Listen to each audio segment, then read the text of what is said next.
Saudações a todos, estamos aqui continuando o nosso ciclo de painéis virtuais, impactos da pandemia da Covid-19 nas relações de trabalho. Nós ainda estamos no painel 1, cujo tema é questões processuais relacionadas à Covid-19, mas estamos no último dos nossos encontros, o último dos nossos vídeos, que trata das questões relacionadas à liberação do FGTS. Competência, valores passíveis de liberação, jurisdição contenciosa ou voluntária, legitimidade e tutela de urgência e ADI 2479. Dentro desses temas, me coube fazer uma explanação inicial e, na sequência, vou perguntar aos colegas o que pensam para que façam suas ponderações, tá bem?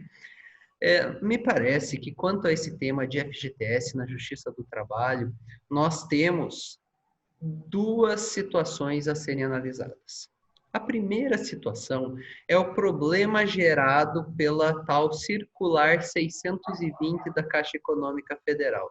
Eu não sei se os colegas chegaram a conhecer esse tema, mas basicamente é o seguinte: a Caixa Econômica Federal não tem liberado o FGTS das pessoas dispensadas por motivo de força maior. Então, nas ocasiões em que o empregador coloca lá no TRCT, no termo de rescisão do contrato de trabalho, força maior, a Caixa não tem pago os benefícios, não tem liberado o FGTS. Tem dito que há necessidade de um provimento judicial no sentido de reconhecer a existência dessa força maior.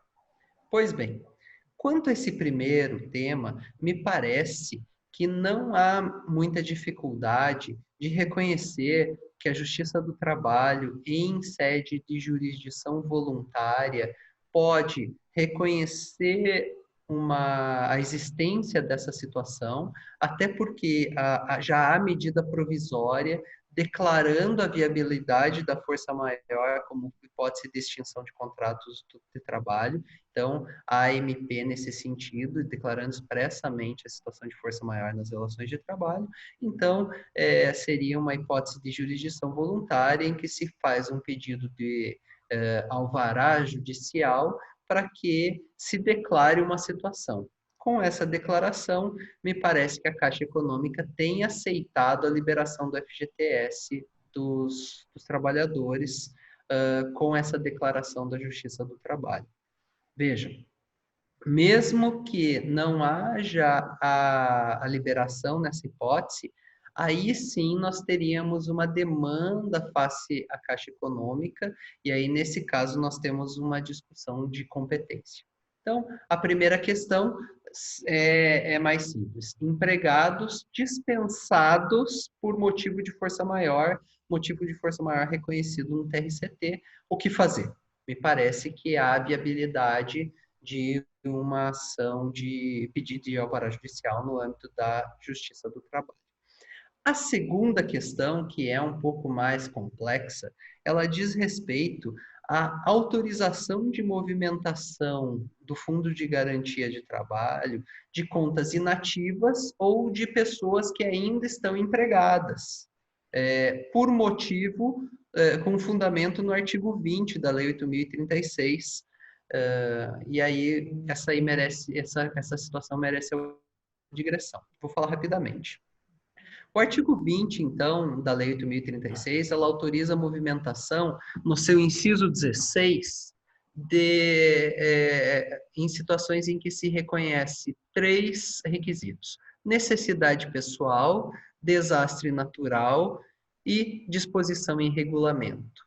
Mas, então, na verdade, são cinco elementos: área com emergência ou calamidade pública reconhecida, e que essa solicitação seja feita em 90 dias do ato do reconhecimento da situação de calamidade. Pois bem, me parece que essa norma ela foi prevista para uma situação regional ou local. Não se pensou quando se estabeleceu essa norma, de uma situação nacional. Existe um decreto legislativo, que é o de número 5.113 de 2004, que estabeleceu um patamar de R$ 6.220 para levantamento por evento de calamidade. Então, a princípio, antes da MP 946, que estabeleceu algumas outras premissas, nós tínhamos nós estávamos diante dessas situações. Daniel, Veio a só MP. me te interromper, porque esse mesmo decreto ele também diz quais são as situações que são equiparadas a desastre natural. Então, era bem importante também a gente fixar esse ponto. Esse decreto, além de limitar o valor de 6.220, ele também diz quais as situações que se equiparam ao desastre natural, e dando uma lida nela, a gente não conseguiria Não acha pandemia. Pandemia. Exatamente. Mas Pois o bem. rol não é exaustivo, né? Conforme o STJ. Ok. Oi? Mas o rol não seria exaustivo. Não é taxativo. Isso aí. Perfeito. Isso, já houve decisões do STJ nesse sentido, de que é um rol meramente Exemplificativo. Continuando essa situação, então, nós tivemos a MP 946, que, primeiro, equiparou a Covid, a calamidade pública, a desastre. Então, essa primeira situação, ela está resolvida com legislação, né? Nós temos a MP. Só que a MP, ela estabelece um patamar muito inferior, ela fala em R$ 1.045 e ainda estabelece que esses pagamentos vão ser feitos a partir de junho.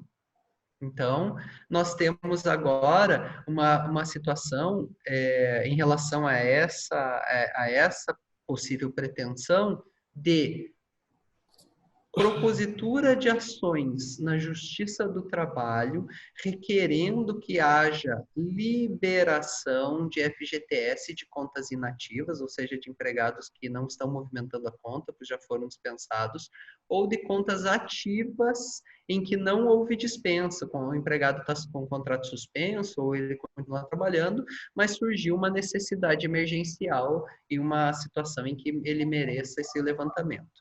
Daniel, só me permite interromper de novo, só para deixar claro, essas ações são contra a Caixa do Trabalhador, contra a Caixa Econômica Federal. Não falei ainda sobre isso. Pois é esse Calma. que é o... Eu estou primeiro colocando o problema. Depois depois que a gente apresenta o problema, aí a gente traz o outro problema. Certo, vamos.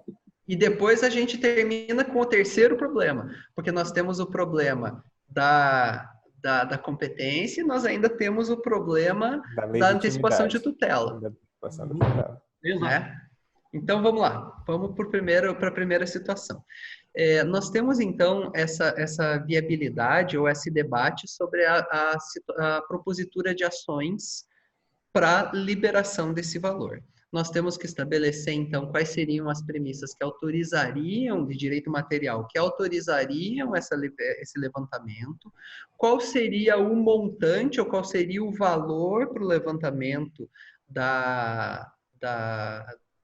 desses créditos, qual a justiça competente e, para finalizar, se eu posso fazer isso ou não em sede de tutela antecipada. Então, eu vou passar a palavra para o Luiz, e aí ele tenta responder essas perguntas, o Reinaldo, e depois, se me permitirem, eu faço um fechamento. Nós estamos com 9 minutos até agora. Tá bom, vou começar primeiro com essa parte da diferença de valores entre aquilo que está previsto no decreto e o que está previsto na medida provisória. A gente poderia, primeira impressão, dizendo, a Covid, que é bem mais grave do que os outros desastres naturais, por que ela autoriza um valor 6 vezes menor quase do que o decreto já autorizava para os outros desastres naturais? Então, essa pergunta ela pode ser respondida pelo aquilo que o Daniel já colocou. A Covid é uma necessidade, uma tragédia de âmbito nacional, enquanto as outras hipóteses do decreto elas são de âmbito regional. Com isso, seria justamente por atingir muito mais gente é que essa limitação de valor se justificaria. E a gente tem que lembrar que a lei de introdução às normas do direito brasileiro, a antiga lei de introdução do Código Civil, ela diz que quando o juiz decide com base em conceito aberto, ele tem que enfrentar também as consequências da decisão dele.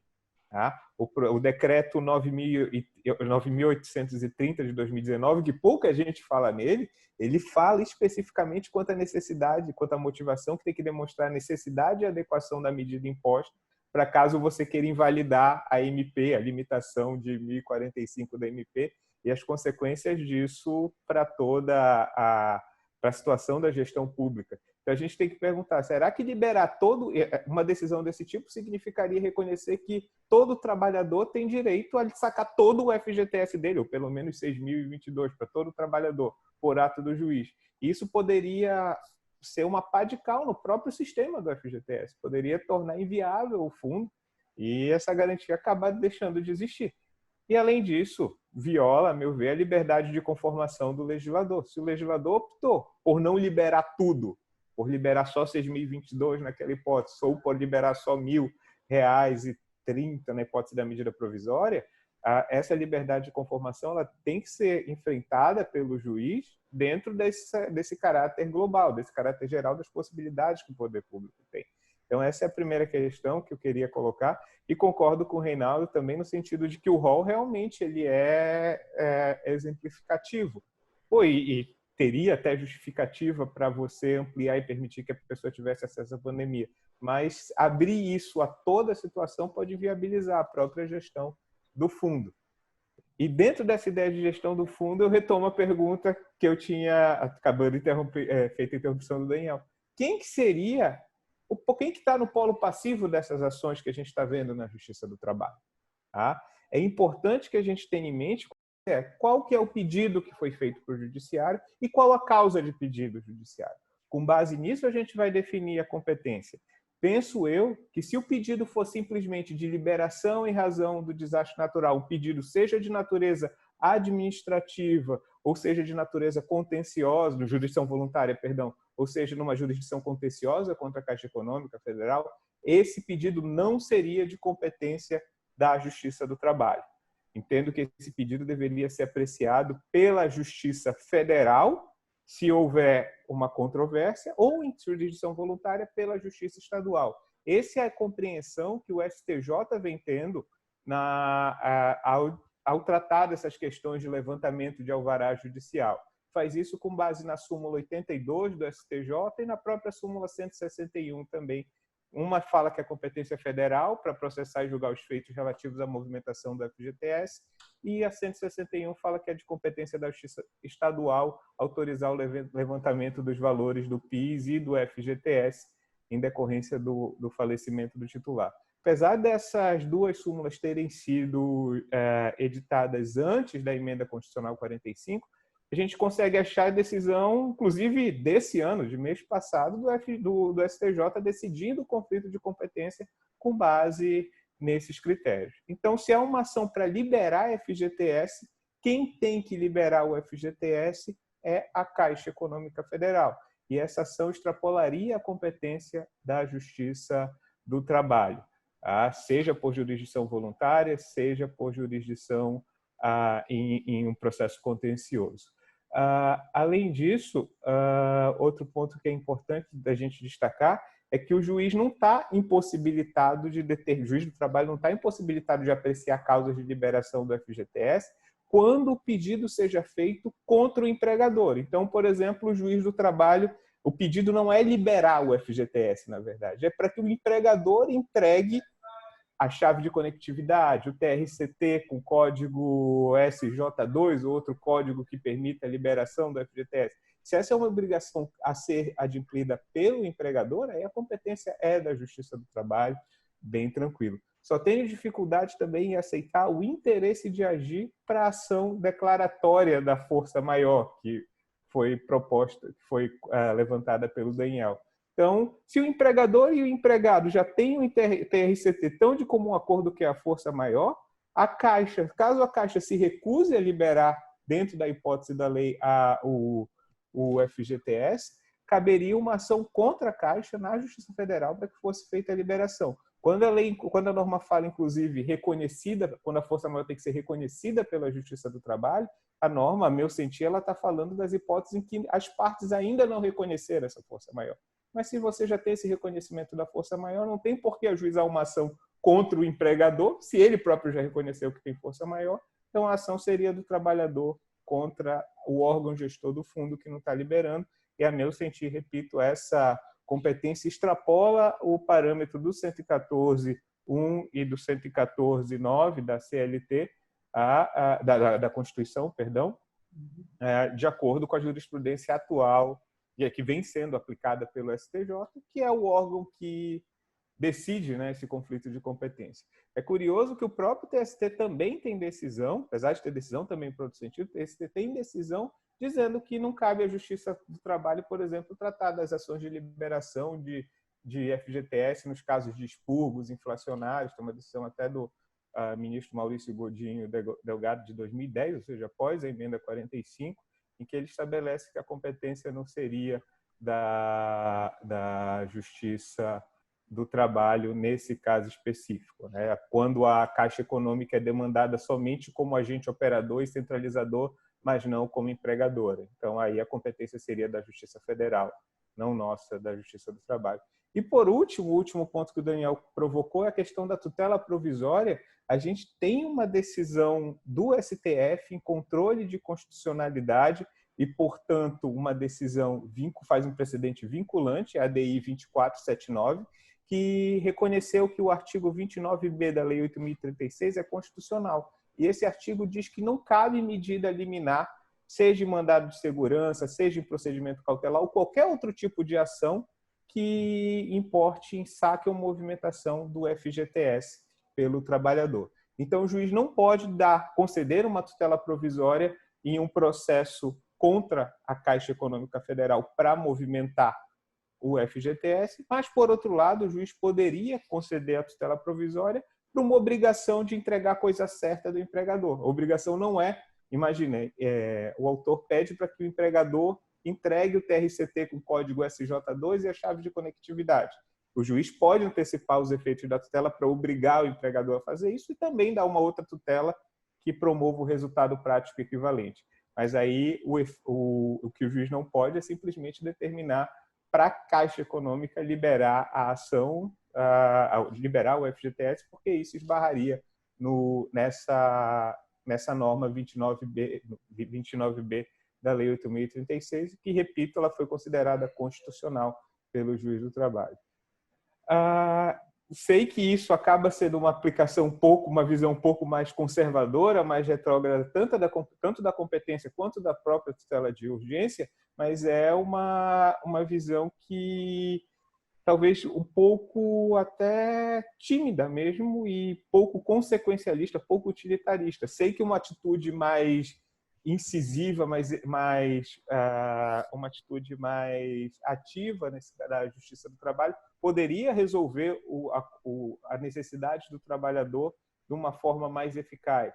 Porém, na minha opinião, a ideia do juízo natural e o respeito à liberdade de conformação do legislador são valores que a gente não pode abrir mão, mesmo em prol dessa ideia, dessa vontade de resolver o problema.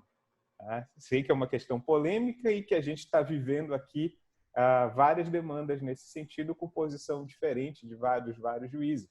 E queria também a consideração do Reinaldo sobre esse tema, que sei também que ele diverge de mim nesse sentido.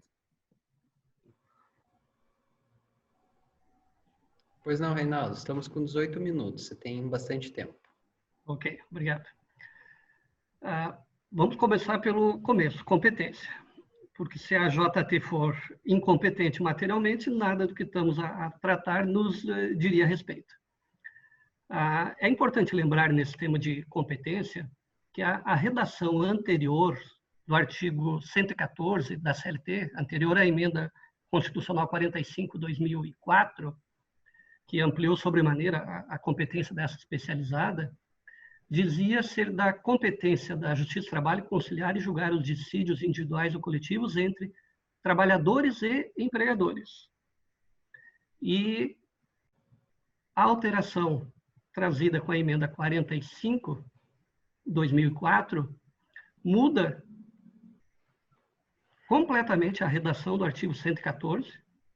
O caput compete à Justiça do Trabalho processar e julgar, E o inciso 1º diz as ações oriundas da relação de trabalho.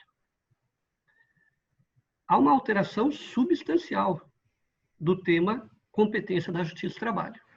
Antes, o que importava seriam os sujeitos, trabalhadores e empregadores. Agora, o que importa é o objeto da ação, objeto que guarde relação, ou seja, oriundo de uma relação de trabalho. Isso muda completamente a compreensão que se tinha antes e que se passa a ter após a emenda constitucional 45 de 2004, até porque, analisando os 9 incisos do artigo 114, na quase totalidade dos casos, cada inciso começa com a menção às ações relativas a, as ações decorrentes de, as ações que abranjam isso ou aquilo. A nomenclatura ação, a definição de ação é muito diferente da definição de relação jurídica, quer material, quer processual, ou mesmo de lide. Ação é o direito à tutela estatal. E esse direito existe na jurisdição contenciosa ou voluntária. E no momento em que o legislador constitucional retira do artigo 114 a alusão a dissídios, conflitos, controvérsias, ele traz a competência, traz a jurisdição voluntária também para o âmbito da Justiça do Trabalho. E a interpretação que eu faço desse inciso primeiro, para ficar só nele, qualquer ação que seja oriunda da relação de trabalho, a competência é nossa. Em razão disso, qualquer pretensão do trabalhador no saque do FGTS, seja em jurisdição contenciosa, seja em jurisdição voluntária, a competência é nossa a partir da emenda 45 de 2004. Reconheço, como bem coloca o Luiz Fernando, que o STJ continua tendo súmulas tratando do assunto, súmula 82 e 161, vamos ficar na 82, que é específica do Fundo de Garantia. A súmula 82 do STJ estabelece: compete à Justiça do Trabalho, excluídas as reclamações trabalhistas, processar e julgar os feitos relativos à movimentação do Fundo de Garantia. Essa súmula, na minha visão, a despeito do STJ continuar a enfrentar essa temática e a manter a sua súmula e data vênia daquele regional, sonegar a competência constitucional que é da Justiça do Trabalho, o TST também, em decisões recentes, continua a dizer que a competência é da Justiça do Trabalho nas ações que envolvam fundo de garantia, seja nas ações trabalhistas típicas, até porque nisso não se discute, seja nas ações em que o trabalhador vem a óbito e os seus pensionistas junto ao INSS, e na ausência de pensionistas lá, os herdeiros, sucessores na forma da lei civil, como está previsto na lei 6858/80, artigo 1º, e também consta isso em um dos incisos do artigo 20 da lei do Fundo de Garantia, eu acho que é o inciso 4º, salvo engano. Todas essas situações de jurisdição voluntária, que antes eram da Justiça Estadual, antes da emenda 45 de 2004, deixaram de pertencer à Justiça Estadual, porque essa competência não é mais dela. Até porque, bem sabemos, a competência da Justiça Trabalho, perdão, a competência da Justiça Estadual é residual. E no exame entre competência da Justiça do Trabalho e competência da Justiça Federal, é a própria Constituição que ressalva no artigo 109, ao tratar da competência da Justiça Federal, o que a ela compete, que é o exame, processar e julgar as causas envolvendo a União, entidade autárquica, empresa pública federal, como é o caso da Caixa Econômica, na condição de autora, assistente ou opoente, exceto os casos de falência, acidente de trabalho e as ações sujeitas à Justiça Eleitoral e à Justiça do Trabalho. De forma que o artigo 109, inciso 1º da Constituição Federal, há que ser interpretado conjuntamente com o artigo 114, inciso 1. E reconhecer, como tem feito o STJ, competência da justiça comum no pedido de jurisdição voluntária para saque do FGTS, ou em jurisdição contenciosa para saque do FGTS, que daí a competência é, segundo o STJ, da Justiça Federal, nega vigência data vênia ao artigo 114, inciso 1 da Constituição Federal. Essa competência, no meu modo de ver, sem dúvida nenhuma, é nossa em todas as situações que envolvam fundo de garantia e o direito ao saque. A questão colocada inicialmente pelo Daniel, portanto, de a Caixa estar, na época de Covid-19, indefinindo, ou melhor, entregando ao trabalhador um papel escrito onde consta a necessidade de decisão judicial da Justiça do Trabalho, é o que está escrito lá, da Justiça do Trabalho, reconhecendo a força maior para que o trabalhador tenha acesso ao fundo, quando o próprio TRCT, entregue pelo trabalhador, já indica isso, e, aliás, na atualidade, em razão até do parágrafo único do artigo 1º da medida provisória, eu acho que é 926, salvo engano, que estabelece a existência da força maior em razão da Covid para efeitos trabalhistas também, está na hora, mais do que na hora, da Caixa parar de fazer essa solicitação, mas essa solicitação, como está sendo feita, ela não nega o saque, apenas entende, numa interpretação, ainda que aparentemente equivocada, que há necessidade de reconhecimento de decisão judicial da força maior. Como pontuou o Daniel, não há jurisdição contenciosa entre empregador e empregado. O empregador já entregou o documento que é próprio ao saque. É a Caixa, como órgão gestor, que está fazendo uma exigência que o trabalhador pode, a meu ver, como disse o Daniel, comparecer à Justiça do Trabalho em jurisdição voluntária, com pedido de alvará, a fim de que nele conste aquilo que a Caixa está a exigir para esse saque. O aspecto envolvendo o valor, e isso tem... aliás, o assunto da competência, é importante lembrar, nós temos decisões no país, tanto da Justiça Federal como da Justiça do Trabalho, analisando a temática liberação ou não de fundos de garantia em época de Covid-19. E houve uma decisão, inclusive, de uma juíza federal, em que ela invoca o direito à vida, o fato do trabalhador estar desempregado, para fazer a interpretação constitucional e permitir a liberação. Enfim, no âmbito da instância, da primeira instância, seja a Justiça do Trabalho, seja da Justiça Federal, nós temos decisões nos dois sentidos, tanto para liberar como para não liberar e com os respectivos argumentos. E já começam a aparecer mandados de segurança junto a órgãos superiores para o fim de cassar a decisão, e é a Caixa que está interpondo, como órgão gestora do FGTS, é a Caixa que está interpondo esses mandados de segurança. Existe o direito ao saque ou não por força apenas do Covid? Essa é uma questão realmente interessante a analisar. O Luiz Fernando e o Daniel já pontuaram bem a temática. A situação de desastres naturais foi inserida no inciso 16 do artigo 20 da Lei do Fundo de Garantia, e a partir de então, com base nos requisitos ali, dentre eles a existência de regulamento,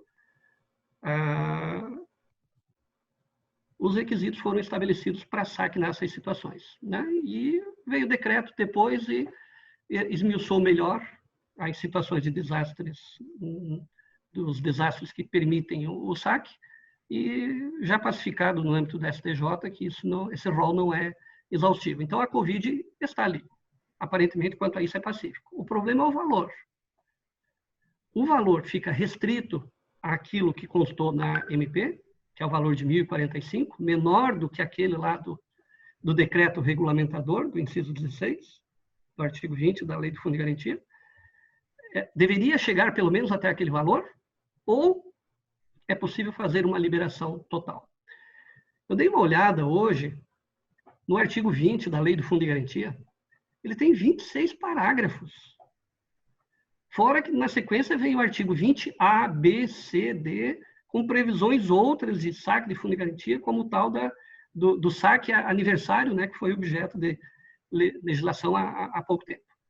E é interessante notar que, além dos vários incisos do artigo 20, os vários parágrafos tratam destes incisos, de um, de outro, às vezes mais de um, dando direcionamentos para efeito de saque, permitindo de forma maior, de forma menor, com restrição aqui e acolá. E como foi pontuado já pelo Luiz Fernando, que fez a pergunta e também respondeu, e isso é muito bom, se houver uma liberação geral de fundo de garantia para saque total, acaba o sistema. É evidente que o fundo de garantia é um direito do trabalhador, está previsto na Constituição, e ele tem direito ao saque nas hipóteses previstas em lei. Me parece que não cabe ao Poder Judiciário liberar além dessas hipóteses. Sei que a fundamentação utilizada por quem defere invoca o direito à vida, invoca o direito constitucional, mas nós temos uma legislação que regula de forma muito minuciosa a situação de fundo de garantia, e a preservação e a rigidez desse sistema e o gerenciamento e as políticas públicas que são realizadas com o fundo de garantia, isso não pode acabar. Porque o mundo não vai acabar com a Covid-19. É evidente que o trabalhador que está numa necessidade momentânea atual, ele vai lançar meio de todas as possibilidades possíveis para obter recursos, inclusive o saque integral do FGTS. De forma que, até o momento, não tive nenhum requerimento para exame.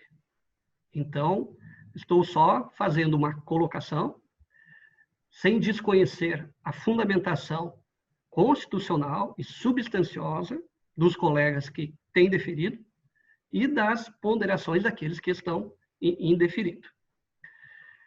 O assunto envolvendo tutela para liberação de fundo, como já posto, tem decisão do STF em ação direta de inconstitucionalidade que reconheceu constitucional o artigo 29b. Ou seja, em nenhum caso de, hoje, tutela provisória, né? Porque na época se falava em liminar e outras medidas, né? Hoje, tutela provisória é o gênero, né? Em nenhum caso é possível a decisão liminar. Mas há aqueles que entenderem que é possível deferir, notem que a liberação é um procedimento de jurisdição voluntária, é super rápido. Rápido no sentido de, recebida a petição inicial, o magistrado tem duas alternativas. Uma, entender que prescinde ciência à caixa. E nesse caso, ele não só defere a tutela, como na verdade ele profere a sentença, e aí ele não incide na situação prevista em lei. Ainda que assim não seja, que o colega resolva dar essa ciência, o prazo de manifestação da Caixa é de 10 dias. Isso é rápido. E os oficiais de justiça que estão em trabalho remoto conseguem fazer essa citação de forma rápida, de forma que rapidamente o juiz conseguirá também sentenciar e estaria eliminado o problema da redação da tutela provisória. Por fim, concluindo, o aspecto... Não, acabei analisando os dois assuntos de forma conjunta, até porque a tutela e a ADI, né, 2479, tratam do mesmo assunto. Devolvo a palavra ao Daniel. Muito bem. Eu acho que debatemos apresentando pontos de vista divergentes em alguns pontos, convergentes em outros. Concordo especialmente com a situação de que, sem deixar de reconhecer que a tutela de direito à vida e etc., ela tem uma relevância muito grande e a fundamentação constitucional é muito relevante. Ela nos ensina, McCormick, que precisa passar pelo requisito da universalidade. E se nós analisarmos o requisito da universalidade, da questão do direito à vida e a liberação do FGTS, nós vamos perceber que nós quebraríamos o sistema. Então, o STF já tem utilizado em várias decisões a ideia da reserva do possível, e um pouquinho mais elaborada do que essa é o pensamento da universalidade do direito. Ora, se eu vou deferir para um, eu tenho que deferir para todos. E aí, sob pena de ofensa à igualdade formal. E é aí que me parece que passa a grande dificuldade. Eu concordo com o Reinaldo em todas as ponderações, tanto em relação a valor quanto a competência, e concordo com o Luiz Fernando da inviabilidade da tutela antecipada. Então, a gente fica com uma... Todos vencidos em parte. Todos vencidos em partes, todos nós. O que é muito bacana, né? Como o direito é especial nesse aspecto. Queria agradecer a todos. Nós tivemos uma tarde de trabalho muito longa, está todo mundo cansado. Agradeço a quem participou do evento da escola, nos ouvindo. Foi um prazer estar com vocês e especialmente com o Reinaldo e o Luiz Fernando, que atenderam o meu convite e participaram dessa novidade, que é gravar um curso, cada um em sua casa, e foi muito bem. Muito obrigado.